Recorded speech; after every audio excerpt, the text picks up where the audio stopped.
Luto nga muna tayo ng ulam ngayong araw mga mamis, at kung nagsasawa na nga kayo sa laging prito at adobong manok, subukan nyo naman yung gantong klaseng luto na gagawin ko. Bale, ito nga yung mga ingredients na gagamitin ko sa pagluluto ko. Syempre, hindi pwedeng mawala ang chicken. Leg part tsaka wing part yon mga mamis, at pagkatapos breading mix. Kayo na yung bahala kung anong brand yung gusto nyo. Meron din akong toyo, meron din akong honey, at syempre hindi pwedeng mawala ang butter.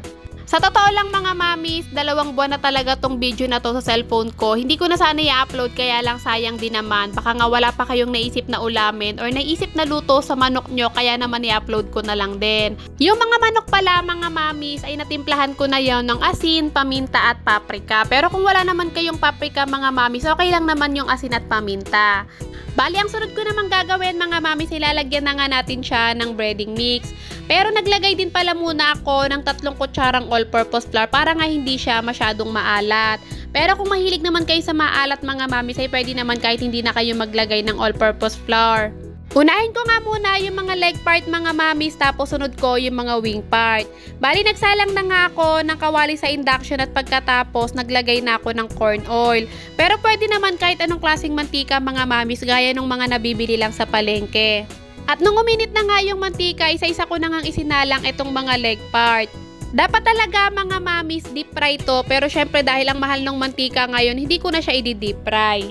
Pagkatapos ka ng ilang minuto mga mamis, naluto na nga yung kabilang part. Isa-isa ko na nga siyang binaligtad para nga maluto naman yung kabilang part. At pagkatapos ka ng ilang minuto, ito nga naluto na rin naman na siya at isa-isa ko na nga ding inahon.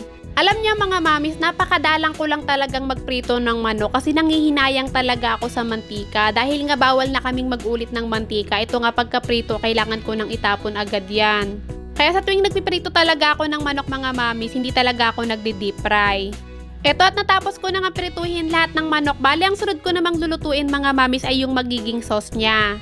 Sinalang ko nga lang ulit yung kawali at pagkatapos inilagay ko yung butter, isinunod ko na din agad yung mga bawang. Mas maraming bawang mga mamis, mas masarap. Ginisa ko lang yung bawang hanggang sa medyo maluto siya, at nung medyo naluto na nga mga mamis, ito nga naglagay na ako ng toyo. Bali, tansya-tansya lang yung gagawin ko dito mga mamis, kayo nang bahala kung gaano kadami yung sauce na gusto nyo. At pagkatapos naglagay na din ako ng honey. Pero kung wala kayong honey mga mamis, pwede rin naman yung brown sugar, basta tunawin nyo lang maigi at pagkatapos pakuluan. At nung medyo kumulo-kulo na nga mga mamis, ito nga isa-isa ko nang inilagay yung mga manok. Isa-isa ko lang siyang inilagay mga mamis para nga sigurado ako na bawat manok ay makukoat talaga nung sauce na ginawa ko. Isa talaga to sa mga klase ng luto ng manok na paborito ko mga mamis, yung manamis-namis tapos merong butter at merong ding garlic. Yung mga gatong klaseng luto talaga, madalas matitikman lang natin to sa mga Anli Wings. Nakaut na nga ng sauce lahat ng chicken mga mamis, bali transfer ko na nga siya dito sa plato. Dahil meron nga din akong lettuce at masarap din talagang partner dun sa chicken na yun ay yung lettuce. Ito nga nilagay ko na rin dito sa plato. Kung di nyo pa nga nasusubukan yung gantong klaseng luto mga mamis, ay subukan nyo na dahil sigurado ako na magugustuhan din talaga ng mga anak nyo to.